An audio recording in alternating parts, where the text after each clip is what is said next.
All right, welcome to Witchpolice Radio. One thing that's kind of cool that's been happening lately is if you follow the podcast on any social media, I always post the kind of on this day in whatever year this episode happened.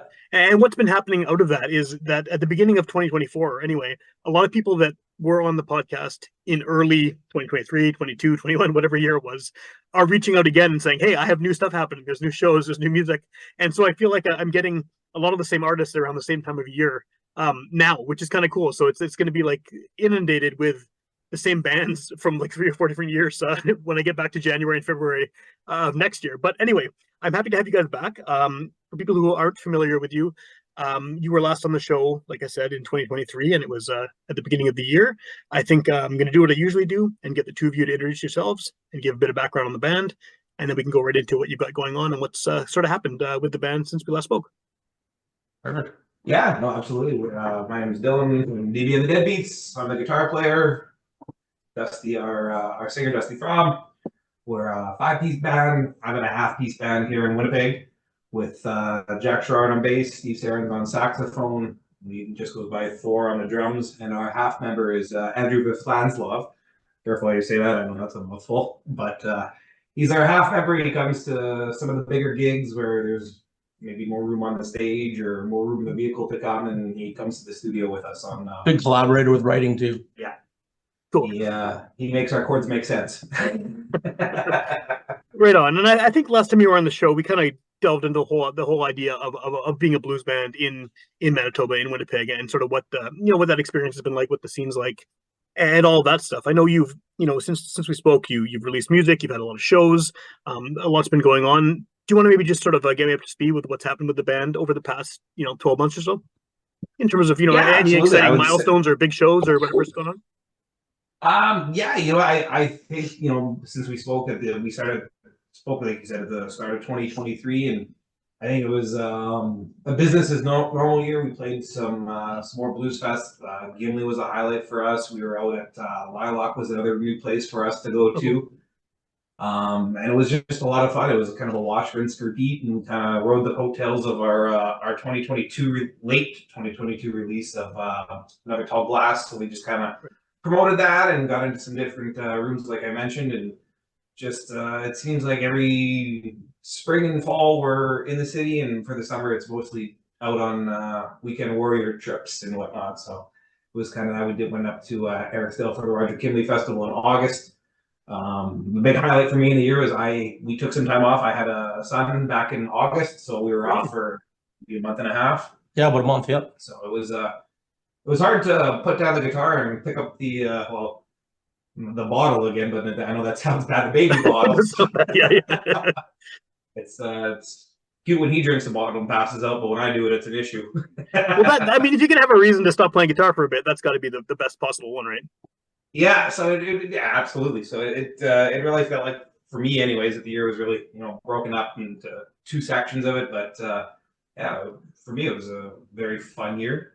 Yeah, absolutely. Having said that, like we took a month off in pretty well peak season, Yeah. and it was our busiest year to date when you look at the calendar. So, like having said that, yeah, we stacked the spring and we had a fairly busy fall, and wintertime we kind of go back to writing mode, which is what we're currently kind of working on right now. Cool. Yeah, I think Thor kept track of it. I think he counted. We did 46 dates as a band, plus we did a few acoustic duo stuff on top of that. So Yeah. with taking, I mean, we don't do anything in January, February, and then taking a month and a half off in the summer. It was go. Well, and it sounds like by the sounds of things, shows are already starting to happen for you guys in this year. I mean, I know you're still kind of in the winter writing mode, but stuff's happening in the spring. But before we get into that, because I know there's some shows you want to talk about and I want to hear about, but as far as the writing goes, I mean, how much does the band change sort of from year to year as far as just the songwriting in general? Like, did you notice a progression sort of over each year of the band when you get back into that writing mode of things that have changed, maybe sonically or even lyrically or even kind of the personality around the songs? I'd say so for sure. I'd say like if you listen to our 2018 album, Don't Tell Nobody, it was a party blues record. It was fairly lighthearted for most of it, not all of it, but it was a kind of a party album. I'd say what we're working on now, there's stuff that lyrically it gets a little. There's some that are a little dark. There's some that are party ones, but musically too, I think we've added a lot of different elements and trying to find some different sounds, just to not kind of pigeonhole ourselves. Absolutely, and I think that the more we're getting into this, we're taking maybe some sort of maybe ingredients of other music and artists that we like, and we're kind of rolling that all in together, whether it be funk or, you know, over the last few years, we got huge into the outlaw country, which is still, you know, a branch off the blues. I'm sitting in a Waylon Jennings shirt as we're talking about that, but I think that, you know, we're incorporating some other elements into the blues, and I mean, that's one of my favorite Buddy Guy quotes. Is anybody tells you, or he says, there's no such thing as real blues out there, that it's all just a big old gumbo. So I think we've taken that to heart, and we're kind of adding to that as much as we can with our different experiences and some of the other artists that we've listened to, and it all influences you, right? Yeah, even play with locally. Yeah, 100%. Do you think, just because you mentioned it and the way you mentioned it, do you think that this is something maybe you're doing more consciously than before? Like you sort of know these influences are there, and you're sort of aware of the fact that you're putting them into the songs, or was it always the case? Like did you, before, were you letting those influences kind of seep in without realizing it, and now maybe you've sort of recognized them more? But that's kind of what it sounded like when you were describing it, but I'm not sure if that's accurate. I think they've always been there. And I think maybe we didn't notice it right off the hop. Right. I think we're recognizing it a little sooner now. A lot of our songs in our writing process, we'll get down to our jam space, which is in Dylan's basement, and he'll be like, "Hey, I got this riff," and it's 7 to 10 seconds, and it's like, "Okay, cool, we can make something of this." It's got a Rolling Stones vibe, or it's got whoever the influence of that day is, Right. and then we kind of try to play with it and tweak it and find a chord progression that works with it, and then we try to fit some lyrics that match, and what's the mood of the song, kind of thing, right? Yeah.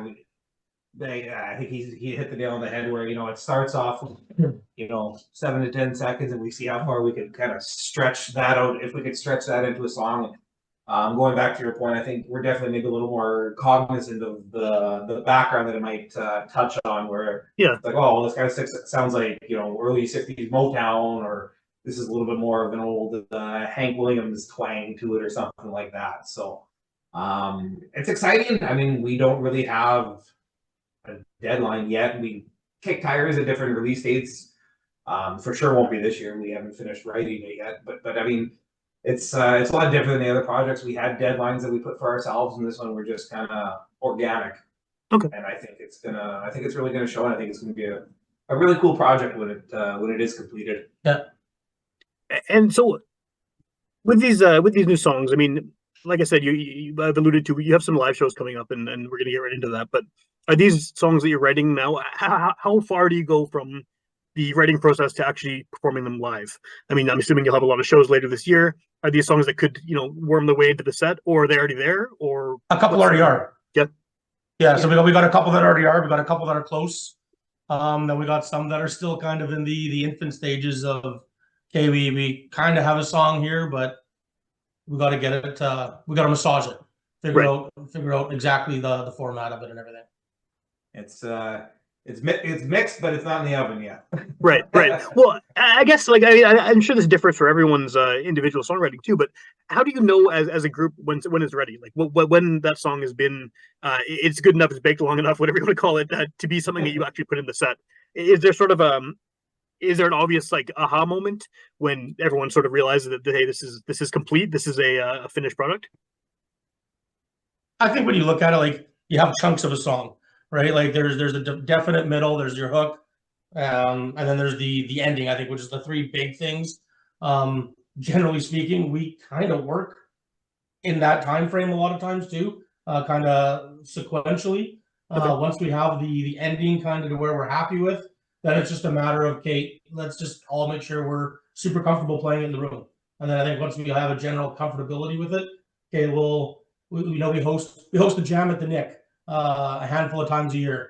We'll work songs there early if we have a show there, because that's what that kind of stuff's all about, right? It's not something where you're necessarily the show. You're there to host and give other musicians a chance to play.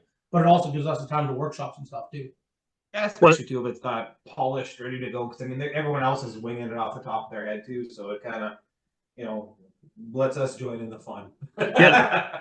There's nothing like playing on stage to get that feeling of, okay, this is ready too. So Yeah, Yeah. you rehearse something 1,000 times in the basement, and until you're up there, even if there's 5-10 people listening to you in a room full of people at a bar, it's you can't put a price on that experience, and just the sheer repetition of it. It's to me, it's unmatched. Yeah.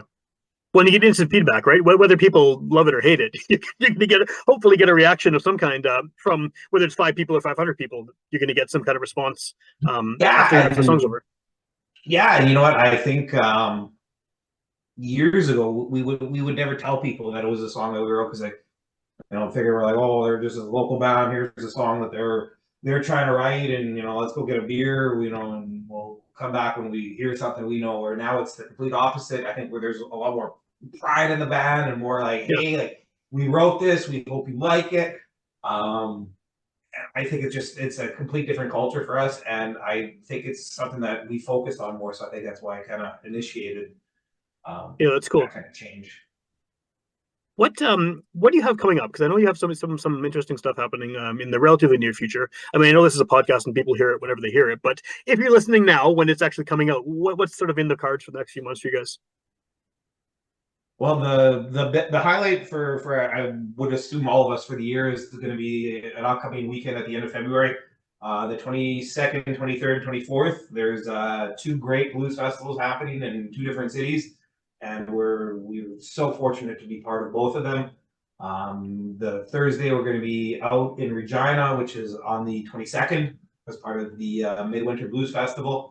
And then we're turning and burning and coming back to Winnipeg on the Friday night to play the Winnipeg Blues Fest, Midwinter Blues Festival as well.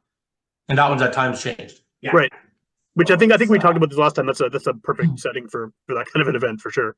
It's like the premier blues and honky tonk bar really in Winnipeg. It's, as far as going to a place that has a scene, that's kind of the mecca of it. Yeah, for sure. Absolutely. It's just such an iconic building to go do that in, with Big Dave holding it down Sunday nights, and just kind of sets the tone for the whole week right off the start. So for sure, it's a privilege to be given that opportunity, and both opportunities really. Yeah, like the Regina Blues Festival, like we're opening the Thursday night. We're the middle act, and we're opening for Colin Linden.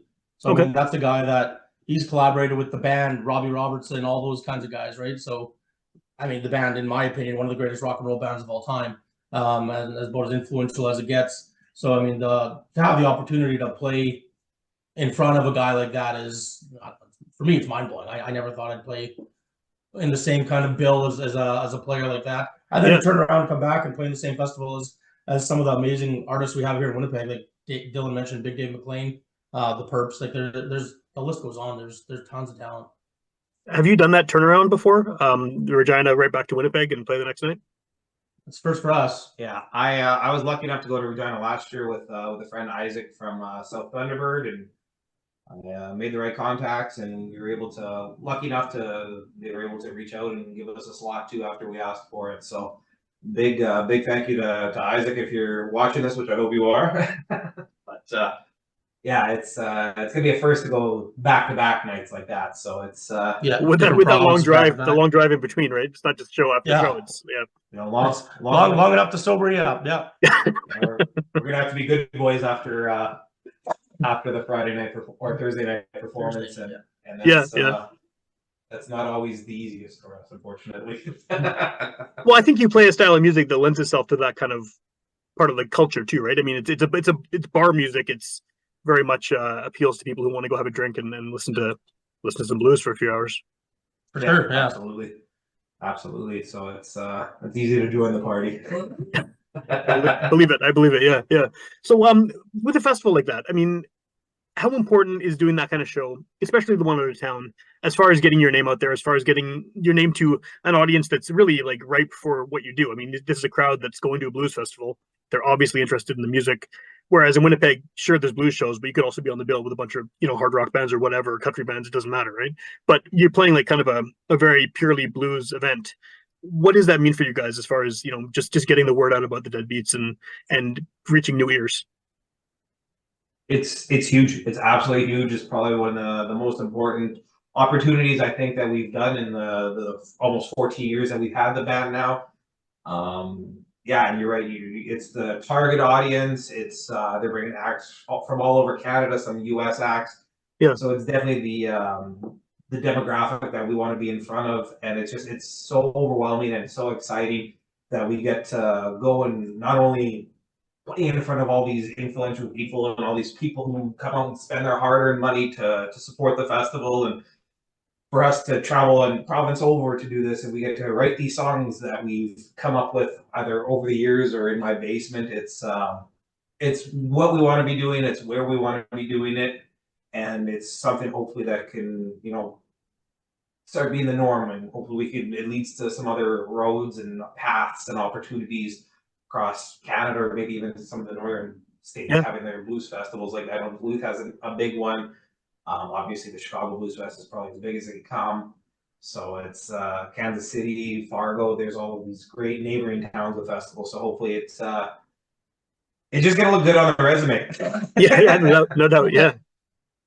Yeah, at the end of the day, I mean, like it's billed as an international blues festival, right? So, like Dylan alluded to, there's people from all over Canada. There's people from the States. Colin Linden, who I mentioned earlier, he does a lot of producing down in Nashville, stuff like that. So yeah, super cool to have the opportunity to play in front of those people. Yeah. In front of a different audience, being that we don't play Regina, right? But more so than that, I mean, even more humbly, like just making new connections, meeting new people, like music. Winnipeg is a small, a very diverse but small music community, and to be able to branch out into another, what I'm assuming is going to be fairly similar, a small but diverse music community, and just meet people, make friends, and have contacts. And you know, when you're at a point where you can, you know, book a Western Canada tour, stuff like that goes a long way. Yeah, definitely. Well, you already know the venues and the people and the other bands, and that all obviously helps a lot with getting a tour set up. So I'm just trying to word this because I don't want to sound like an asshole, because like I don't want to preface it because I mean, now you guys are waiting hearing us say, but I think the blues has a reputation with people who don't listen to it as being very simplistic and being everything sounds the same. I don't agree with that, and I'm not a huge blues guy or anything, but I've heard enough to know that there's definitely variation between different artists and subgenres and styles. But when you're playing a type of music that, you know, all that aside, it is based around a fairly similar structure, you know, from song to song and from style to style. What do you have to do in an event like a festival you're playing where there's a lot of blues artists on the bill to make yourself stand out? What is it about your band, I guess, that kind of makes yourself heard above everyone else? Because if everyone's playing a variation of the same style of music, right? I mean, they want to hear that, but there's also a lot of similarities. Like, what do you think it is about your band that is going to hopefully get you those ears, get you those listeners at an event where they're surrounded by blues? I really hope, and you know, not just there, everywhere we go, it's our authenticity of what we do and how much we love what we're doing and how much fun we have. That I hope it's infectious and it bleeds through and is the standout. I mean, you know, you don't need the best players to have a good band. I could name you 10 other guitar players who could play me under the table in a moment. I could tell you those names.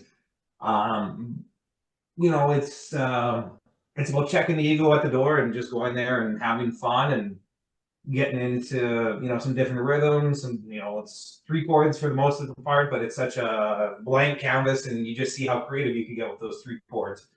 So I think it's just keeping keeping to the basics, like how you said. It's a very similar structure, however you want to say, chord progression over it, but just having the authenticity and the love of the music and the creativity of the songs that we've been able to write, and just share our own experiences, in my opinion. And not everybody's lucky enough to get to do that, so it's also to make sure that you enjoy every last minute of it, because you never know when you're going to be able to do it again. So I think one way we try to set ourselves apart is kind of our band. I don't know if it's a mantra or however you want to put it, but we always say, people say, hey, give me a brief description of what you guys do that's a little bit different than everybody. We always almost unanimously say we play blues on steroids. Like we play blues, and we play some stuff very close to the original, Not necessarily volume and tempo wise though. You follow the progressions. You want to make sure you're being respectful to the when you're covering stuff to the guys that originally wrote it. Sometimes we put a different spin. Sometimes we play it close, but I'd say we always play amped up, high energy, and try to interact and captivate the audience as much as we can. Yeah, I mean, to add to that, we did a festival of Highway 6 this past August, and one of the women in the crowd, she came up to us after our set, and she came up to our table and she said, you know, I love the way you guys did Manish Boy. I heard Muddy Waters do that song before he passed away in the early 80s, and she said that you guys do it justice, and she was happy to hear it. And she says it's not a common song that you hear other blues bands play, so that was just something that really stuck out for me. And so it's hopefully creating more of whatever got her to say that at these upcoming festivals. Right, and I guess with that whole, it's just a simple 3-chord progression thing. It's what you do between the chords, and within that sets you apart, right? It's you're based around the same style, but whether you want to crank up the volume and the speed, or you want to add different instrumentation, or you want to add some other styles in there. I guess it's a fairly versatile basis for music. It's almost limitless. It truly is. There's just so much you can do with those 3 chords, and like what Nelson always said, it's all you need is 3 chords and the truth, right? Yeah, that's right. Yeah. And that's actually one thing we hear a lot as a band. Sorry, go ahead. One thing we hear a lot as a band too is we're having fun, right? Whether we're playing to 5 or whether we're playing to 100 or whatever the number is, we're on stage, we're having fun. There's inside jokes going on stage. There's somebody misses a note, they get a little side eye with a smirk, and like we're no such thing as a perfect set. We embrace that, and when we did our CD release party in 2018. A guy I know who's a musician in town kind of said, like, you guys kind of have that Rolling Stones sloppy perfection kind of thing. Like you guys are there, you're having fun, everybody's smiling. Is there a mistake or two here or there? Yeah, but he always says, no such thing as a perfect set. You guys roll the punches, you have fun. You don't stop the show. So, well, I guess you're playing a style of music too where that's, I don't want to say it's accepted, but part of it is the rawness, part of it is the soul, part of it is the kind of emotion you're putting into it, and that's not ever going to be perfect. I mean, part of what makes what makes a very good emotional song, I think, is if you hear something break, you hear a bum note, you hear the guy's voice crack a little bit. Like there's always I think that gives it more feeling, and I think you're in a style of music where that is like feelings at a premium, right? For sure. For not being a big blues guy, you seem to know your facts about it. And I think you're bang on all this stuff. So right on. Well, I do listen to it, just not to the level you guys do. So I think that's. Is there anything else happening? I think I saw something about a benefit you guys were doing. Maybe, or is that was you guys, right? Yep. Yeah, in March. March 30th at the Park Theater. It's for somebody we always enjoy working with, Vince Krocek. Am I saying his last name right? Yeah. Vince has always been great for us. He's done our press kit. We have some upcoming work booked with Vince, and nice. He was over in our rehearsal space a couple times just before the holidays, and we got sitting and talking with him, and we did a photo shoot, and we ended up hanging out pretty much to all night and drinking, listening to music, and it's just something that he's such a nice guy, and especially the more you get to know him, the more you just want to help out and do your part. And if going on stage and picking some guitars and hitting some drums and blowing some sax and singing is going to help him, it's the absolute least we can do. Yeah, that's cool. Well, I don't know him well, but about 15, maybe more years ago, I was in a punk band and he filmed a couple of our shows actually. So I did get to meet him then, and yeah, he's obviously someone who's very passionate about live music. So it makes sense. Yeah. He's a huge supporter. Yeah, for sure.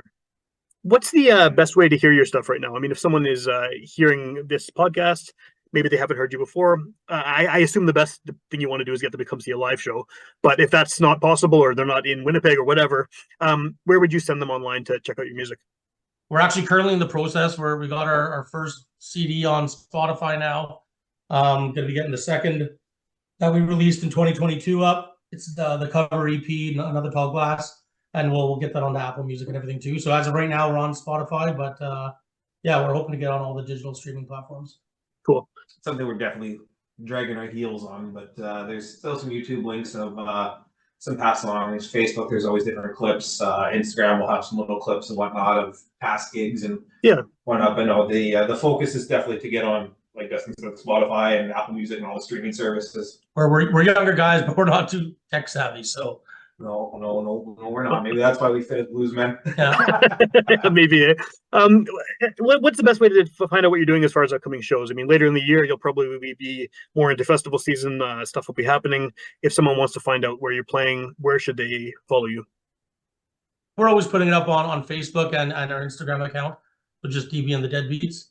Well, everything gets posted on there for what we're doing. Yeah, absolutely. Anything, whether it be a festival to a dual coffee shop gig to hosting an open jam. So You playing at an A&W where I saw you guys play last year?